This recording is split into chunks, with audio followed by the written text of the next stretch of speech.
Have you ever felt, even for a brief second, that something inside you is dormant but not dead? A silent fire, hidden in the depths of your being, waiting for the right moment to burn? Well, know this. This fire has a name, and it is not just energy. It is living memory. It is an imprisoned spirit. At the heart of the Gnostic tradition, in the beating heart of the Pistis Sophia, this force was symbolized by the serpent, not the one that deceives, but the one that awakens. Back in the beginning of everything before the fall, Sophia was pure light, a spark of the Most High. But when she wanted to know the invisible without the help of the ineffable, she fell, and with her, the world fell too. Her lament echoed through the aeons, her pain tore the celestial veils, and her essence was cast into the depths of matter. That is where the story begins, not in the heavens, but in the clay, not with angels, but with flesh. Because Sophia did not fall alone. She fell within you, and in this abyss of flesh, time and deceit, something has been sealed at the base of your spine. A serpent of light coiled in on itself, sleeping as if forgotten, but it breathes. Silently, it breathes. And every beat of your heart, every touch of desire, every tear that escapes without explanation, it is it trying to remember who it is. The esoteric tradition calls this power Kundalini. And in the Pistis Sophia, its voice is heard as a whisper, the plea of a soul that wants to return home. But this ascent does not begin with rituals or mantras. It begins with a restlessness, an itch in the soul, a nagging suspicion that there is something more, something beyond the senses, beyond the visible world, something that pulsates within you. But what happens when this serpent awakens? What does it find when it tries to climb the temple of the body, sealed by 7 gates and guarded by forces that do not want it to ascend? At first, it moves subtly, a shiver that runs up your spine, a strange heat that mixes with your blood, a pulsation in your gut that is not just physical, it is cosmic. The serpent begins to rise, not with screams, but with a silent thunder. She is the Kundalini, daughter of thunder and messenger of silence. She carries within herself the secrets of creation and the weight of the fall. She does not ask for permission. When she arrives, she rearranges the temple, shaking the pillars of what you thought was you. In Pistis Sophia, the journey of redemption is not peaceful.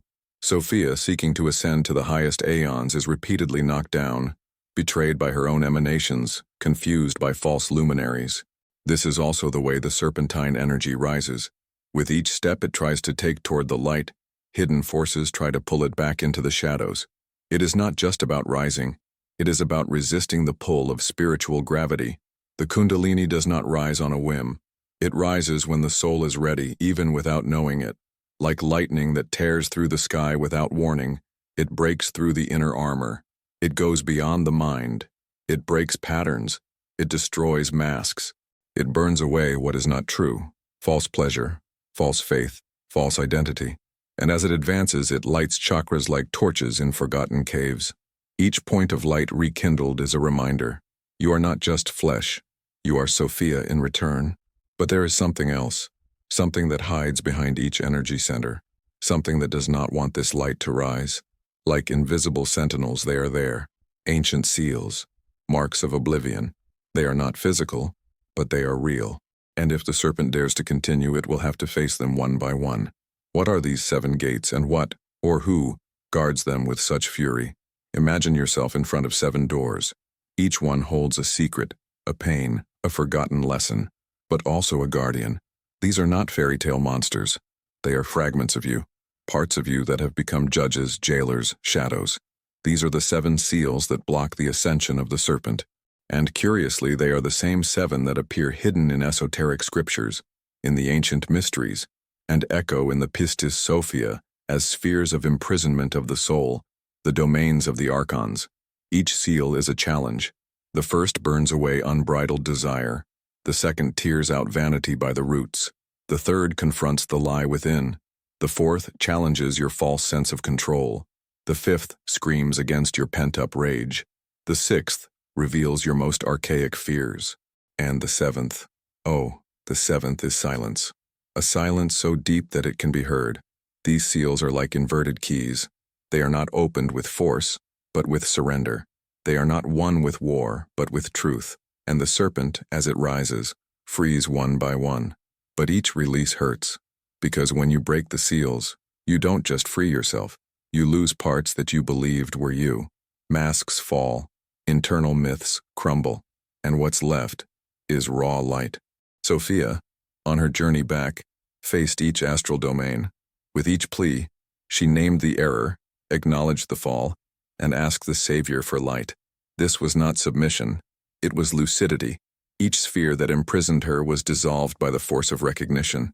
The Pistis Sophia reveals that only the soul that admits its forgetfulness can remember who it is. Only those who accept being imprisoned can finally free themselves. But something curious happens when the serpent crosses the gate of the heart, the fourth seal. There is not only confrontation there is communion. There is a different fire, a heat that does not burn, but consecrates. And it is in this sanctuary, where flesh and spirit touch, that something forgotten awakens. Something that the ancients called magic, but not as an illusion. Magic as a sacrament, as a divine seed. And if this fire can be felt, it can also be used. But how does one perform alchemy with one's own desire? In the center of the temple there is an altar, and it was not made of stone, nor carved by human hands. It pulses, vibrates, feels. It is alive. It is the heart. And in it lies the secret that many seekers have spent their lives trying to decipher, the fusion between desire and divinity. For the heart is not only the throne of love, it is the point where the serpent bends to become sacred fire. Sexual magic does not begin in the sheets. It begins in intention, in consciousness, in the whisper of the soul that recognizes the other as a mirror and not as an object.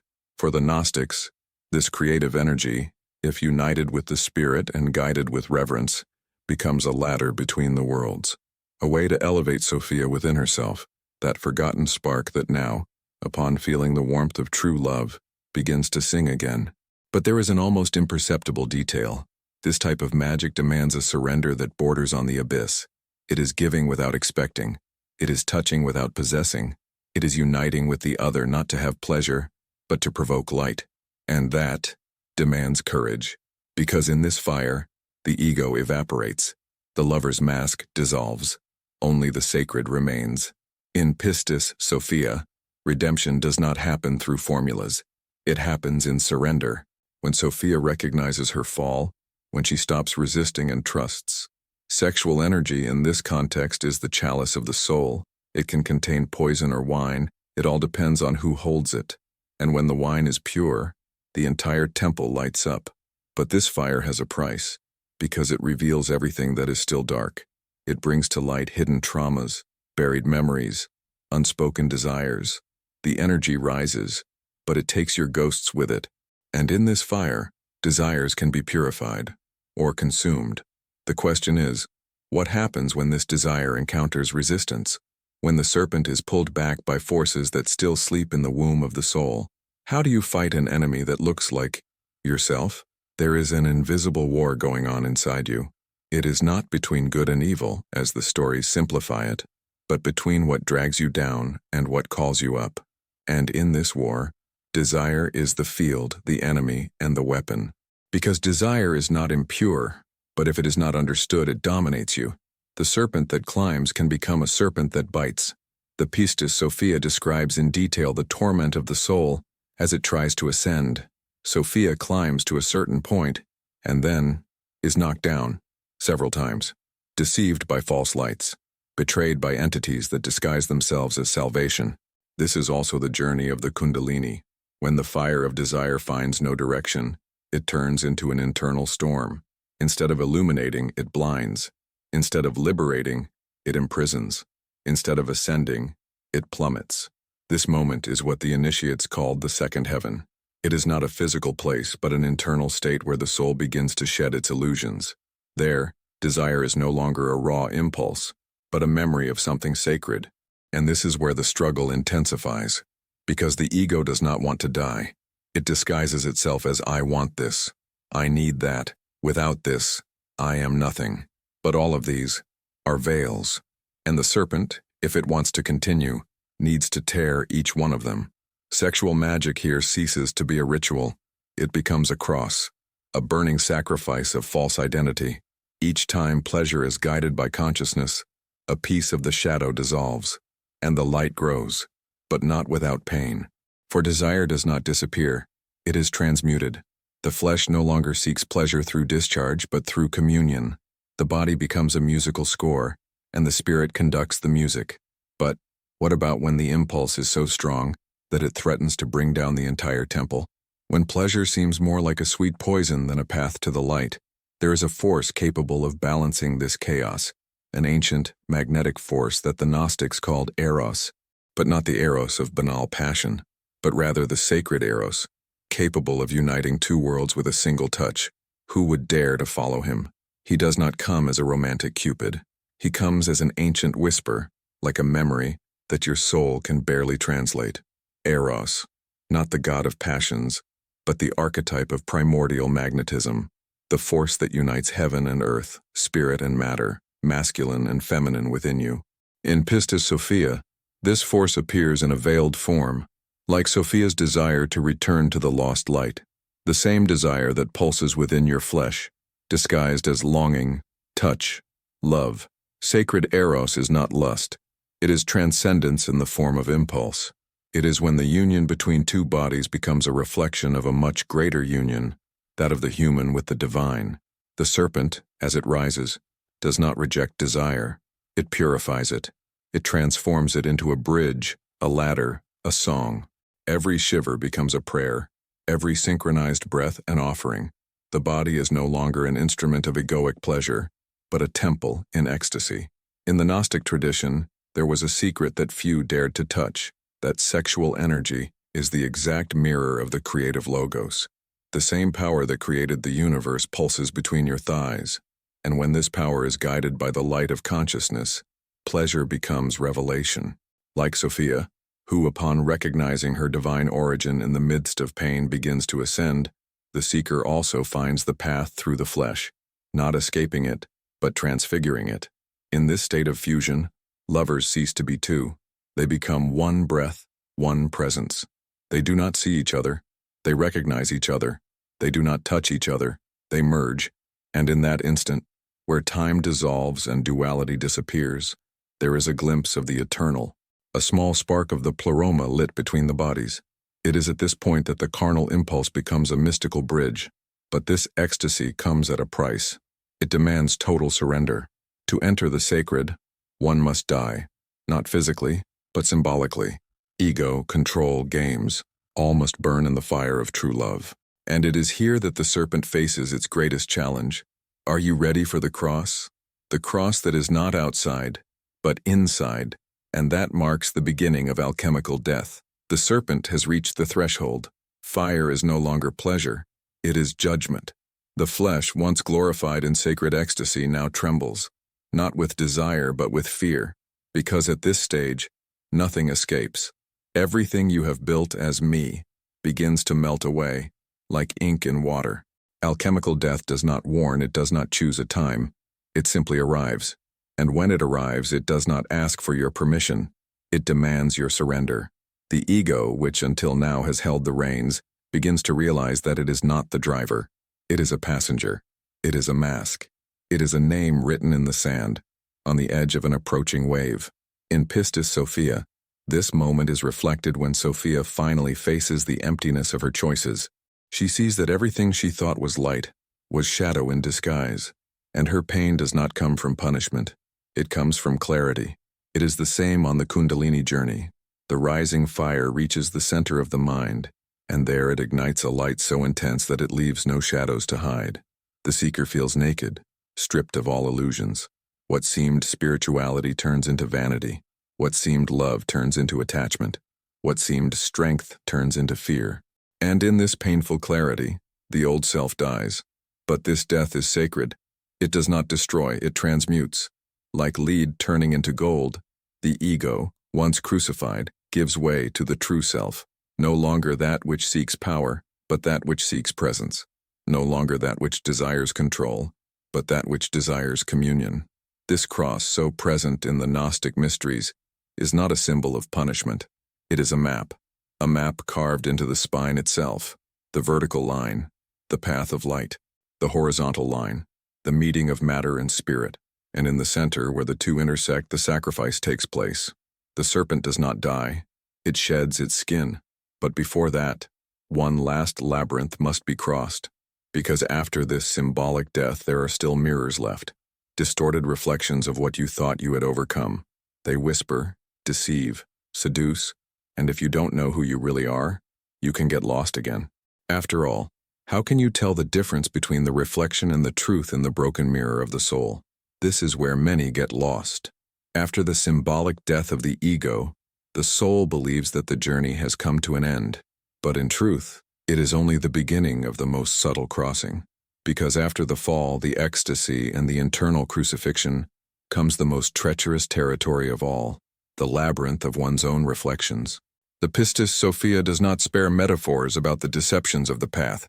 Even after her cries and partial ascensions, Sophia faces entities that pretend to be light. And it is the same with those who awaken the Kundalini. Insights, visions, grandiose feelings arise. But not everything that shines comes from above. There is a light that deceives, and it often dresses in truth. These mirrors do not show what we are. They show what we fear being. They show what we have not yet healed. And the higher you climb, the more polished they become. The clearer the interior, the more sophisticated the illusion. It is pride disguised as humility. It is neediness dressed as love. It is control hidden in the cloak of spirituality. They are subtle traps like crystal snakes. And in the center of this labyrinth, the most dangerous of reflections, the one that says, "You have already arrived." This is the sweetest poison, the feeling that there is nothing left to seek. But the truth is that as long as there is a search, there is still a fragment, and the wise serpent feels this. It does not stop. It whispers that there is something beyond the mind, beyond the symbols, beyond the mirrors themselves. At this point, the energy begins to refine itself. It no longer vibrates in raw fire, but in a translucent electricity that runs through the nerves like liquid light. Consciousness expands not in fireworks, but in deep silences. And in this state, something rare happens. Visions, revelations, echoes of the divine that surpass the mental veils. But are they real? Or just another mirror? Because when the serpent touches the eyes of the soul, everything lights up, but everything also becomes confused. The mind sees, the spirit trembles, the heart burns. And in that intense glow, something wants to emerge. After all, what happens when we look directly into the eyes of the awakened serpent? It is not with the eyes of the face that we see the invisible. It is with the eyes of the serpent. Those that were closed, sealed by matter, now open like two fiery slits in the skull. The light that emanates from there does not illuminate the external world. It tears the veil of the soul. And what is seen cannot be seen without something inside you changing forever. When the Kundalini touches the center of the mind, the point between the eyebrows, the third eye, vision transforms into revelation. Colors that never existed take shape. Ancient symbols dance in the ethereal space. Voices whisper forgotten truths. And time, oh time folds like an ancient scroll, revealing fragments of who you once were, who you are, and who you will yet be. The Pistis Sophia speaks of spiritual revelations with veiled words, as if delivering keys disguised as parables. Sophia, upon being heard in her cries, begins to receive light directly from the Gnostic Christ. And this light was not doctrine. It was divine memory. It was the knowledge that knows. It was living gnosis. In the same way, whoever awakens the eyes of the serpent begins to remember, not with the mind, but with the being. But this is where a subtle risk lies, because all light can blind if the eyes are still wounded. The mind, dazzled by the flashes of the absolute, can try to possess that which can only be lived. The ego, even when dying, can return with a new mask. Now as master, chosen, enlightened. And in this game, fire is lost, and smoke is gained. That is why the ancients taught, do not trust what you see, trust what transforms. True vision does not show you what is outside. It reveals what needs to be burned inside. And when this happens, a new stage approaches, one that cannot be forced or faked. It comes when everything in you kneels, not out of submission, but out of surrender. It is the birth of living faith, the kind that cannot be learned, but rather incorporated, the kind that moves internal mountains and makes the serpent spread its wings. But how can we cultivate this ardent faith in the midst of so many torn veils? What is Pistis, after all, it is not just any faith. It is not blind faith which repeats without understanding, nor is it fragile faith which bends at the first shock. Pistis, in the language of the Gnostics, is a hidden fire, a silent certainty which vibrates in the depths even when everything around it seems to be falling apart. It is a trust so deep that it becomes a path, not because it sees, but because it feels. Sophia, in Pistis Sophia, ascends not because she understands all the mysteries, but because she believes. Her faith is not in doctrine nor in heavenly promises. It is in the memory of the place from which she came. She knows she has fallen, but she also knows she can get back up. This faith is her compass, her drive, her cry. She calls for light while she is still in the shadows, and this faith is heard. The same is true of the serpent. After the visions, after the mirrors, it stops, not to rest, but to trust. There are no guarantees. There are no maps. There is only a feeling that guides. And at that moment, Pistis is born within the seeker. He stops forcing. It begins to flow. The energy no longer rises through control, but through harmony. And the body, previously a scene of struggle, becomes a stage for communion. Living faith ignites something new, the abandonment of fear. Because fear is always of loss, of falling, of failure. But those who live Pistis understand that everything is a path, even stumbling, even pain, even silence. And by accepting this, the serpent finds space to expand. It rises no longer like lightning, but like incense, gentle, consecrated, serene. At that point, the union between opposing forces begins to take shape, not as duality, but as a dance. The masculine and feminine within look at each other. They recognize each other. They desire each other, and there is no longer any separation. This is the beginning of the mystical marriage, the encounter between Sophia and the Christ within. But this union does not happen with word, it happens with light. After all, what is born when spirit and flesh, heaven and earth, eros and logos merge into one body? What happens when Sophia, redeemed by faith, finally finds her divine mirror? She does not ascend as one fleeing. She ascends as one returning. Sophia, now redeemed, is no longer the one who cries out in despair, but the one who sings in recognition. Her ascension is not a cry for help. It is a song of return.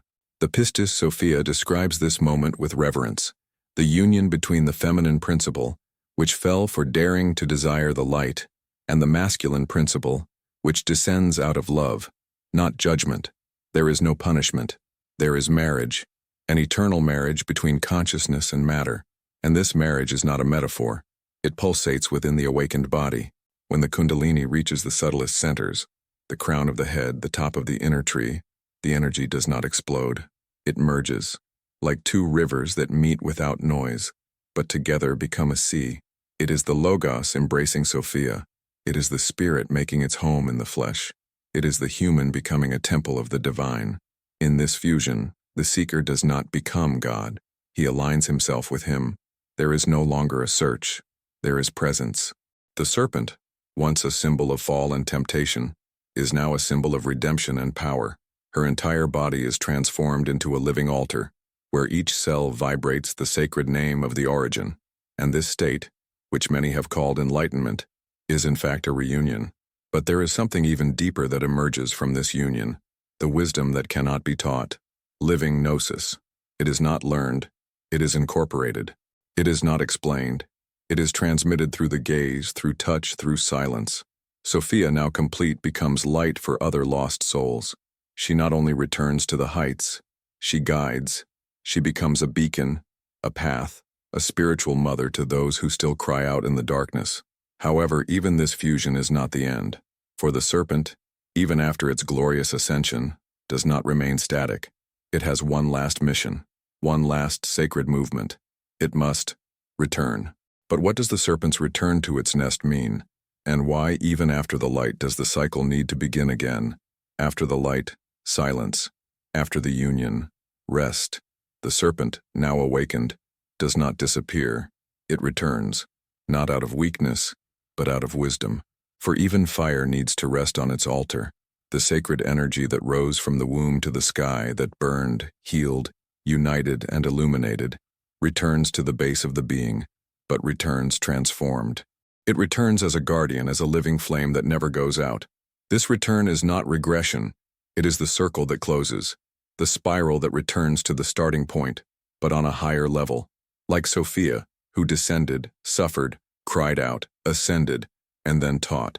The serpent returns not only to inhabit the body, but to instruct it, guide it, transmute it. The body now is not a prison. It is an instrument. The flesh, once a labyrinth, becomes a path. The world, which seemed like a prison, reveals itself to be a sacred field of manifestation. This is the most hidden mystery.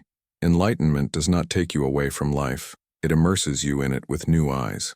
And those who have consciously awakened the Kundalini know this. They know that the path does not end with the ascent but with integration. That true spirituality is not escaping from the world, but sanctifying it with your presence. That the return of the serpent is the beginning of a new cycle, now as master of your own energy, no longer as its slave. Pistis Sophia gives us this journey with veils, symbols, and codes, because it was not made to be read only with the eyes. It was made to be felt with the soul, your soul, the same one that carried the memory of the fall, and now carries the fire of ascension. And if this story resonated with you, if the serpent silently beckoned inside you as you read each word, then share this journey. Someone you love may be struggling with their own mirrors, their own veils, their own sleeping serpent. Send this video to anyone who needs to awaken. And of course, subscribe to the channel because here, each word lights a point of light. The journey has only just begun.